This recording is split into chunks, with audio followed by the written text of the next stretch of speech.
የአማራንና የትግራይን ህዝብ አደራጅተውና አስታጥቀው የሰሜኑን የሀገሪቱን ክፍል በተለይ የአማራንና የትግራይን ህዝብ ለተራዘመ የእርስ በርስ ጦርነት ውስጥ ለማቆየት ደመቀ ዘውዱ፣ ጌታቸው ረዳ፣ በለጠ ሞላ፣ ተመስገን ጥሩነህ በጋራ እየሰሩ ነው። ተመልክተነዋል። አፋብንና የህወሓቱ ቲዲኤፍ ይጋጫሉ። አፋብንና ቲዲኤፍን ለማጋጨት የተደራጁ ሁለት የታጠቁ ኃይሎች ደግሞ በአብይ አህመድ አማካኝነት ተዘጋጅተዋል። ከፋኖ ጋርም ተዋግተዋል። ሲዋጉም በፋኖ ተማርከዋል። እናየዋለን። የትግራይ ክልል ፕሬዝዳንት ዶክተር ደብረጽዮን መግለጫ አውጥተዋል። እሱንም ተመልክተነዋል። ኦሮሚያን የመገንጠልና የመገንባት ሂደት ምን እንደሚመስልና ምን ላይ እንደደረሰ የምንላችኋለን። እነዚህንና ሌሎች መረጃዎችን በጣም በአጭር ደቂቃ ውስጥ እንነግራችኋለን። ታዲያ ሰላም፣ ፍቅርና ጤና የምንመኝላችሁ ውድ አድማጮችና ተመልካቾቻችን ቻናላችንን ሰብስክራይብ፣ ላይክ፣ ኮሜንት፣ ሼር በማድረግ ይተባበሩን፣ አብረውንም ይቆዩ። አብይ አህመድ ሰሜኖችን ለማጥፋት ሆዳም ሰሜኖችን እየተጠቀመ ይገኛል። አብይ አህመድ የተለያየ ስምና ዓላማ የሰጣቸው ነገር ግን ጸረ ሰሜን የሆኑ ኃይሎችን ከራሱ ከሰሜን ህዝብ አደራጅቷል፣ አስታጥቋል፣ ተልእኮም ሰጥቷቸዋል፣ መሪዎችንም ሹሟል። ቆይ ትንሽ በተንተን እናድርግ። በዘመን አብይ አህመድ ባለስልጣናት እንዲዘርፉ፣ በጥቁር ገበያ ነዳጅ እንዲቸረችሩ፣ ዶላር እንዲመነዝሩ፣ ማዕድን እንዲያወጡ፣ ሰሊጥ እንዲያመርቱ ብቻ አይደለም የሚፈቀድላቸው። ለራሱ ዓላማና ተልእኮ የራሳቸውን ታጣቂ አደራጅተው ከተማን እንዲቆጣጠሩ፣ እንዲዋጉና ግዛት እንዲይዙም ታጣቂ እንዲያሰለጥኑም ይፈቀድላቸዋል። በጀትም ይለቀቅላቸዋል ከአብይ አህመድ። ለምሳሌ ብልጽግና የኛ ነው፣ ብልጽግናን እኛ ነው የመሰረት ነው የሚለው የብልጽግናው ተላላኪ በአማራ ህዝብ ነፃ የወጣው አሁን ግን አማራን ለመቅበር የሚሰራው ደመቀ ዘውዱ የራሱ የግል ዘበኛ የሆነ ነገር ግን ሰሜኑን ለመለያየት ለማገዳደል እና የአብይን ዓላማ ለማስፈጸም የተደራጀ የተከዜ ዘብ የሚሉት ዋግነር አለው። ይህ ኃይል ከፋኖ ጋር በተደጋጋሚ ተዋግቷል። የተከዜ ዘብ ጸረ ሰሜን የሆነ የሰሜን ወይም የአማራ ኃይል ነው። የብልጽግና ባለስልጣናት የሆነው ያብኑ በለጠ ሞላ ያገው ኃይል የሚባል በቤተ አማራ የሚንቀሳቀስና ማዕድን የሚያወጣና የሚቸበችው ኃይል አለው። ዓላማው አሁንም የሰሜኑን ህዝብ ማገዳደል፣ ማዳከም ነው።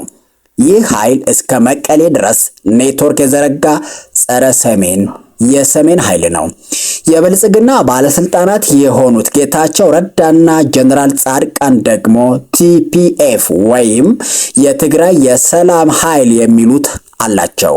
አሁንም በትግራይ ሰላም ስም አማራና ትግራይን ለማጋጨት ተልእኮ የተሰጠው ኃይል ነው፣ ግን ሰሜናዊ ኃይል ነው።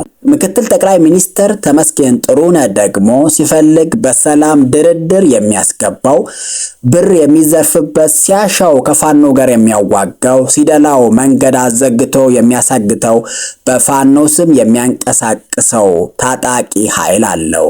ይህ ሌላው ጸረ ሰሜን ኃይል ነው እና የአማራንና የትግራይን ህዝብ ፋኖንና ቲዲኤፍን ለማጋጨት ተልእኮ የተሰጠው በትግራይ ስም የሚንቀሳቀሰው በጌታቸውና በጀነራል ጻድቃን የሚመራው የትግራይ የሰላም ኃይሎች ወይም ቲፒኤፍ ከመከላከያ ጋር ተጣምሮ ማይጸብሪን ከተማ በሁለት ፓትሮል መኪኖች ላይ በተጫኑ ወታደሮች ተቆጣጥሬያለሁ ብሏል።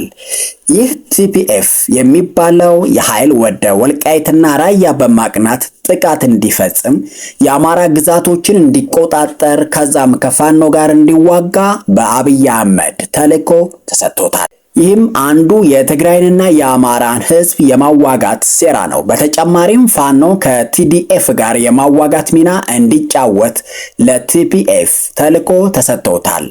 የትግራይ ኃይሎች ከፋኖ ጋር እንዳይገናኙ መንገድ ይዘጋል። ትግራይም ለሁለት ከፍሎ የተረፈውን የትግራይ ህዝብ እርስ በርሱ እንዲተላለቅ ያደርጋል።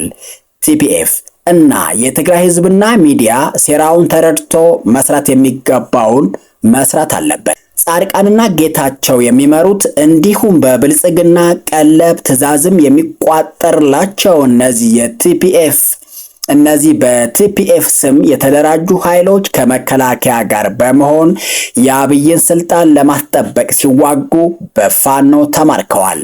ይህ ማለት መከላከያ ውስጥ መግባት የማይፈልገውን የትግራይ ወጣት በሌላ ስም አደራጅተው ከአማራው ጋር እያዋጉት ይገኛሉ ማለት ነው። የተከዜ ዘብና ቲፒኤፍ የራሳቸው ዓላማ ወይም ተልዕኮ የላቸውም። ዋና ዓላማቸው የሰሜን ህዝብ በመከፋፈል የአብይ ስርዓትን መጠበቅና አብይን የሚዋጉ ኃይሎችን መዋጋት፣ እንደገና ደግሞ አፋብንና ትዴፍን እንዲዋጉ የሚያደርግ ሴራ መስራት ነው የቲፒኤፍ እና የተከዜ ዘብ ተልዕኮ። በሰሜኑ የኢትዮጵያ ክፍል የሚገኘው የአማራና የትግራይ ህዝብ በደንብ መንቃት፣ መብቃትና መጣመር አለበት። ፋኖና ቲዴፍ ወይም ህወሓት የአማራ ህዝብንና የትግራይን ህዝብ በጋራ ከማቆምና በጋራ ከማታገል ውጭ ያለው መንገድ ሁሉ ያጠፋቸዋል፣ ህዝባቸውንም ያስጨርሳል። ምክንያቱም ሰሜን ጠል የሆነ አገዛዝ በ4 ኪሎ ቤተ መንግስት ገብቶ እርስ በርስ ሊያጠፋፋቸው ሌት ተቀን እየሰራ ነው። በሆዳም አማራዎችና በሆዳም ተጋሮች አማካኝነት የሰሜን ህዝብ ማለትም የአማራና የትግራይ ህዝብ ለተራዘመ የእርስ በርስ ጦርነት ለማቆየት ላለፉት 8 ዓመታት በተከዜ ዘብና በቲፒኤፍ ሲደራጅና ሲታጠቁ ቆይተው አሁን በግልጽ አማራና ትግራይን ለማጋጨት መተንኮስ ጀምረዋል። አፋብንና ህወሓት ይህንን ሴራ በሚገባ ተረድተው ወጥመዱን ለማለፍ መስራት አለባቸው። ካልሆነ አፋብንም ህወሓትም አማራም ትግራይም መቀጠል የማይችሉበት ደረጃ ላይ ይደርሳሉ። አንድ ተራ የአራተኛ ጨሰው ትልቁን የአማራ ህዝብንና የትግራይን ህዝብ እንዲያጋጭ መፍቀድ ትክክል አይደለም።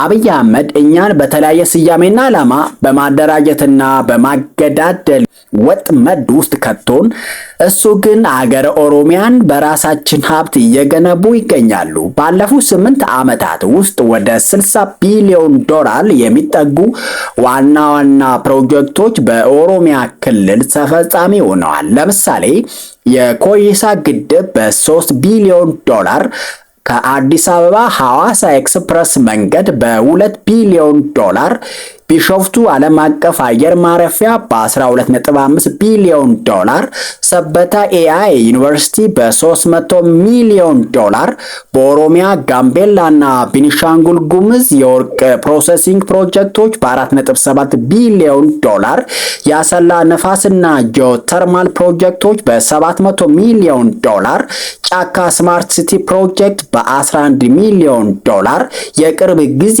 የውጭ ቀጥተኛ ኢንቨስትመንቶች በሚል ሰበብ ደግሞ በ16.5 ቢሊዮን ዶላር እንዲሁም በ6 ቢሊዮን ዶላር በላይ የሚገመተው በኦሮሚያ ሊገነባ የታቀደው የኒውክሌር ኃይል ማመንጫ ያሉ ትልልቅ ፕሮጀክቶች ተሰርተዋል፣ እየተሰሩም ነው፣ ይሰራሉም።